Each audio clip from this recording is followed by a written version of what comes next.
భారత్లోని 3 ప్రభుత్వ రంగ చమురు సంస్థలు Indian oil corporation, Bharat petroleum corporation limited, Hindustan petroleum corporation limited July 1 నుంచి 15 వరకు పెట్రోల్ అమ్మకాల్లో 22.9% వృద్ధిని నమోదు చేశాయి. గతేడాది ఇదే కాలంలో 1.33 మిలియన్ టన్నుల పెట్రోల్ అమ్మగా ఈ ఏడాది అది 1.63 మిలియన్ టన్నులకు పెరిగింది.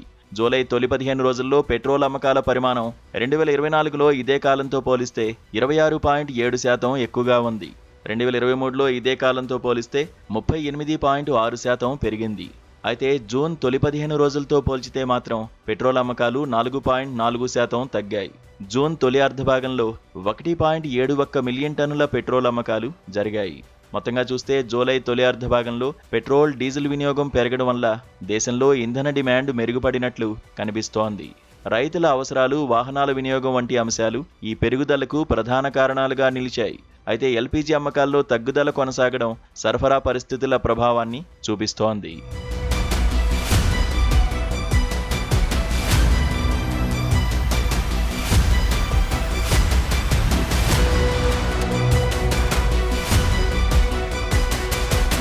భారత్ ఆర్థిక కార్యకలాపాలకు ముఖ్యమైన సూచికగా భావించే డీజిల్ అమ్మకాలు కూడా పెరిగాయి. జూలై తొలి 15 రోజుల్లో డీజిల్ అమ్మకాలు ఏడాది ప్రాతిపదికన 20.9% పెరిగి 3.46 మిలియన్ టన్నులకు చేరాయి. గతేడాది ఇదే సమయంలో డీజిల్ అమ్మకాలు 2.87 మిలియన్ టన్నులుగా ఉన్నాయి. 2024 జూలై తొలి 15 రోజులతో పోలిస్తే డీజిల్ అమ్మకాలు 18.4% పెరిగాయి. 2023 ఇదే కాలంతో పోలిస్తే 13.9% ఎక్కువగా నమోదయ్యాయి. అయితే నెలవారీగా చూస్తే జూన్ తొలి 15 రోజులతో పోలిస్తే డీజిల్ అమ్మకాలు 12.1% తగ్గాయి.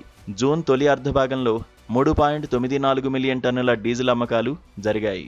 సాధారణంగా రుతుపవనాలు ప్రారంభమైన తర్వాత ఇంధన అమ్మకాలు కొంత తగ్గుతాయి. వర్షాలు పడ్డం వల్ల వ్యవసాయ భూములకు నీరు పెట్టేందుకు డీజిల్ పంపుల వినియోగం తగ్గుతోంది. అలాగే వాహనాల రాకపోకలు కూడా కొంత నెమ్మదిస్తాయి. కానీ ఈ ఏడాది రుతుపవనాలు ఆలస్యంగా రావడంతో రైతులు పొలాలకు నీరు పెట్టేందుకు డీజిల్ పంపులను ఎక్కువగా ఉపయోగించారు. దీంతో డీజిల్ డిమాండ్ పెరిగింది. జూన్తో పోలిస్తే జూలైలో అమ్మకాలు తగ్గడానికి మరో కారణం కూడా ఉంది. సాధారణంగా పాఠశాలలు, కాలేజీలకు సెలవులు ఉండే జూన్ సమయంలో ప్రయాణాలు ఎక్కువగా జరుగుతాయి. అందువల్ల ఆ నెలలో ఇంధన వినియోగం ఎక్కువగా ఉంటుంది. విమాన ఇంధనం అమ్మకాలు జూలై 1 నుంచి 15 వరకు స్వల్పంగా 0.7% పెరిగి 3,15,400 టన్నులకు చేరాయి. అయితే జూన్ తొలి 15 రోజుల్లో నమోదైన 3,51,400 టన్నులతో పోలిస్తే 10.3% తక్కువగా ఉన్నాయి. వంట గ్యాస్ అమ్మకాలు మాత్రం తగ్గుతూ కొనసాగాయి. జూలై తొలి 15 రోజుల్లో ఎల్పీజీ అమ్మకాలు 17.5% తగ్గి 1.14 మిలియన్ టన్నులకు చేరాయి. పశ్చిమాసియా సంక్షోభం మొదలైనప్పటి నుంచి ఎల్పీజీ సరఫరాలపై ప్రభావం పడింది.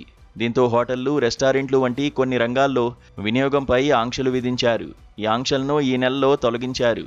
దాంతో జూన్ తొలి 15 రోజుల్లో వినియోగించిన 1.12 మిలియన్ టన్నులతో పోలిస్తే జూలైలో ఎల్పీజీ అమ్మకాలు 1.7% పెరిగినట్లు గణాంకాలు తెలిపాయి.